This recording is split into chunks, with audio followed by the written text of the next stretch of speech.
favorite book, sir? Which book really inspires you all the time?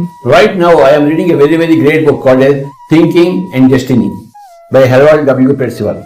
It's a magnificent book. It took 40 years for that person to write that book. Wow. Sir. After his own experience, after his own contact with the light of intelligence. Sir, can you explain a few things in that book? One thing in that book is you don't have 5 senses, you have got 4 senses. Sight, listening, taste, smell. Touch is not a sense. Okay. He said 4 senses, not 5 senses. Okay. That feeling, touch is a part of yourself. So there are many things like this. Your thought creates your destiny. As you think, so it becomes. So you must be very careful what you think. Thinking creates destiny. Your own thinking creates your own destiny. My thinking creates my destiny. Your thinking, your destiny. I recommend everybody should read that book. Sure, sir. Divine audio book में आप सभी का स्वागत है। आज हम जिस पुस्तक के बारे में बात करने जा रहे हैं इसका नाम है थिंकिंग एंड डेस्टिनी। ये पुस्तक 15 अप्रैल 1868 को हेरोल्ड वॉल्डविन पर्सिवल जी ने लिखी है, जिनका जन्म ब्रिटिश वेस्ट इंडीज में हुआ था। अंग्रेज मूल के माता पिता की संतान पर्सिवल का जीवन साधारण परिस्थितियों से प्रारंभ हुआ था, परंतु उनकी आंतरिक खोज उन्हें असाधारण बना गई। बचपन से ही वे बालक थे जिनके मन में जीवन और ब्रह्मांड से जुड़े प्रश्न उमड़ते रहते थे। वे मानते थे कि अवश्य ही कोई ऐसी बुद्धिमान सत्ता या व्यक्ति होगा जो इन रहस्यों के उत्तर दे सकता है। युवावस्था में ज्ञान की प्यास ने उन्हें थियोसॉफिकल सोसाइटी तक पहुंचाया। 1892 में वे इस संस्था के सदस्य बने और सत्य की खोज में सक्रिय हुए।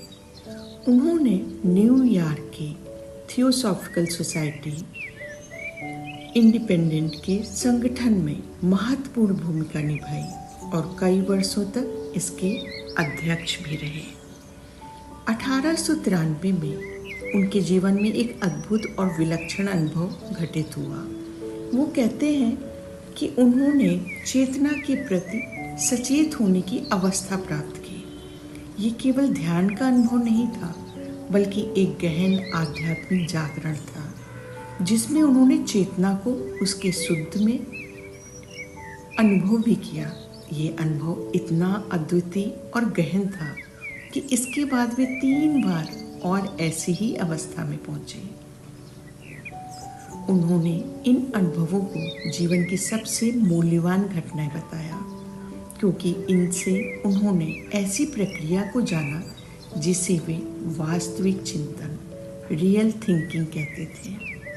1902 से उन्होंने अपने लेखन कार्य की शुरुआत कर दी। ये कोई साधारण कार्य नहीं था, ये उनके जीवन का ध्येय भी बन गया। उन्होंने 30 वर्षों तक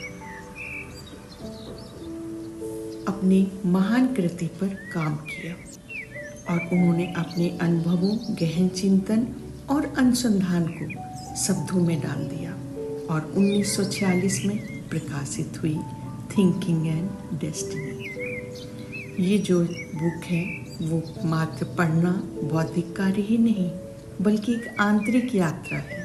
ये पुस्तक हमारे ही भीतर के उस अनंत स्रोत की ओर ले जाएगा जहाँ से सारे प्रश्न समाप्त होंगे।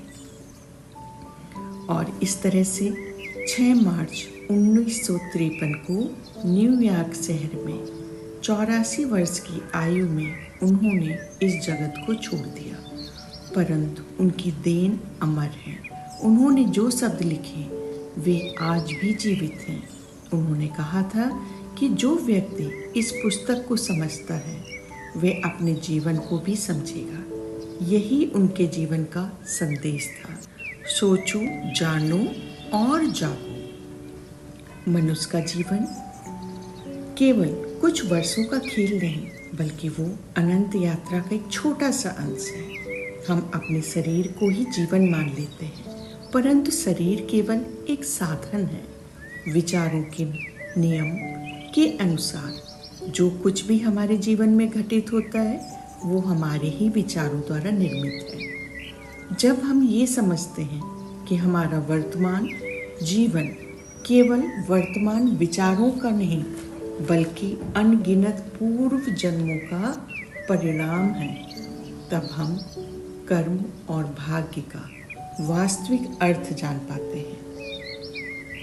मनुष्य जिस परिवार में जन्म लेता है वह भी संयोग नहीं है। माता पिता, भाई बहन, मित्र ये सब हमारे ही विचार से जुड़े हैं। कभी वे हमारे पूर्व जन्मों के साथी रहे जिनके साथ हमारे अधूरे ऋण और संबंध बाकी थे। जब तक वे ऋण नहीं चुक जाते तब तक ये संबंध बार बार लौटते हैं। यही कारण है कि हम किसी से अचानक प्रेम या घृणा अनुभव करते हैं जबकि कोई स्पष्ट कारण नहीं दिखता। ये सब अदृश्य संबंधों की डोर है जो एक विचारों से बंधी है। इस पुस्तक में यही बताया गया है कि विचार केवल हमारे जीवन को ही नहीं बल्कि संसार की सामूहिक दिशा को भी प्रभावित करते हैं। एक राष्ट्र का उत्थान और पतन केवल बाहरी परिस्थितियों का परिणाम नहीं बल्कि वहाँ के लोगों के सामूहिक विचारों का भी फल है। जब लोग सत्य, धर्म और ज्ञान की ओर उन्मुख होते हैं तब राष्ट्र समृद्धि करता है। जहाँ पर लोग लोभ, हिंसा और स्वार्थ में डूबे हैं वहाँ पतन निश्चित है। मानव इतिहास का गहन अध्ययन करने के बाद ये सत्य स्पष्ट हुआ। महान सभ्यताएं उठी, फली फूली और फिर नष्ट हो गई। ये केवल प्राकृतिक आपदाओं के कारण नहीं हुआ बल्कि मनुष्यों के विचारों और कर्मों के कारण हुआ। जब विचार विकृत हो जाते हैं तब प्रकृति भी प्रतिक्रिया करती है। इसलिए बाहरी युद्ध का कारण भी भीतर का युद्ध है, इच्छाओं, अहंकार और लोभ का युद्ध। पुस्तक में वर्णित एक गूढ़ सत्य ये भी है कि मनुष्य 3 स्तरों पर भाग्य का अनुभव करता है: शारीरिक, मानसिक और आत्मिक। शारीरिक स्तर पर उसका शरीर, स्वास्थ्य और जीवन की परिस्थितियाँ, मानसिक स्तर पर उसकी प्रवृत्तियाँ, आदतें और जीवन दृष्टि, आत्मिक स्तर पर उसकी चेतना का विकास और ज्ञान की अवस्था। जब तक मनुष्य केवल शारीरिक स्तर पर जीता है तब तक वह अज्ञान में रहता है, लेकिन जब वह मानसिक और आत्मिक स्तर पर चेतन होता है तब वह अपनी वास्तविक शक्ति को पहचानना शुरू कर देता है। मनुष्य स्वयं को केवल एक नश्वर शरीर मानता है, परंतु ये उसकी सबसे बड़ी भूल है। शरीर तो प्रकृति के तत्वों से बना एक अस्थायी आवरण है जिसका उद्देश्य केवल अनुभव और ज्ञान संचय करना है। इसके भीतर जो चेतन सत्ता है वही मनुष्य का वास्तविक स्वरूप है। ये चेतन सत्ता त्रिगुणात्मक है। इसमें कर्ता, डूअर, एक विचारक, थिंकर और एक ज्ञाता, नोअर निहित है। मनुष्य अभी अपने कर्ता स्वरूप तक ही सीमित है, जो अनुभव करता है, सुख दुख से गुजरता है और विचारों के बंधन में जीवन जीता है।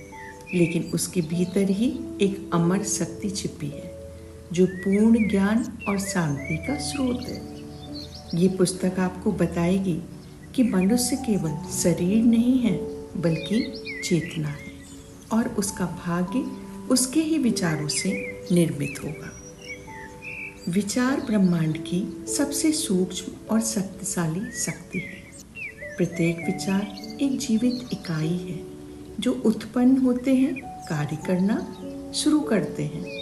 हम जो सोचते हैं वो केवल दिमाग में एक लहर नहीं बल्कि एक वास्तविक सृजनात्मक शक्ति है जो अदृश्य जगत में जाकर हमारे जीवन को आकार देती है।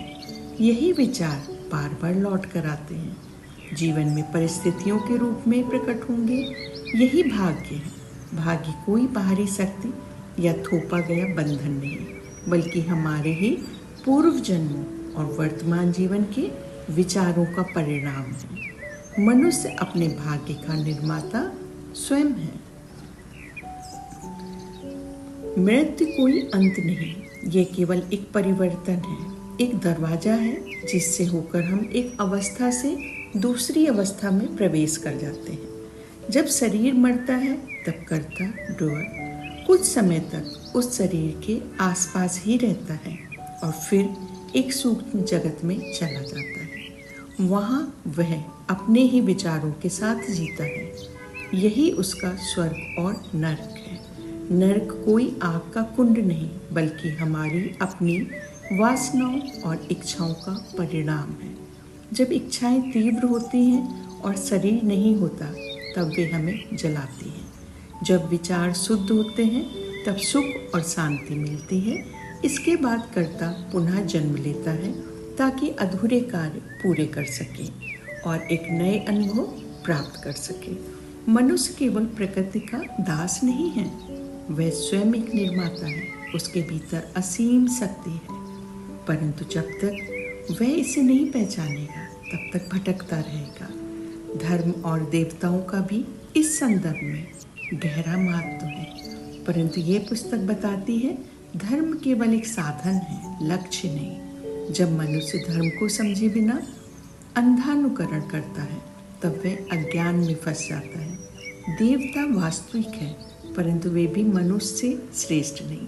वे प्रकृति के उच्च स्तर पर कार्य करने वाली सत्ताएं हैं जो नियमानुसार कार्य करती हैं। मनुष्य का उद्देश्य देवताओं की पूजा करना नहीं, बल्कि स्वयं उस अवस्था तक पहुंचना है जहां वह चेतना को पूर्ण रूप से जान सके।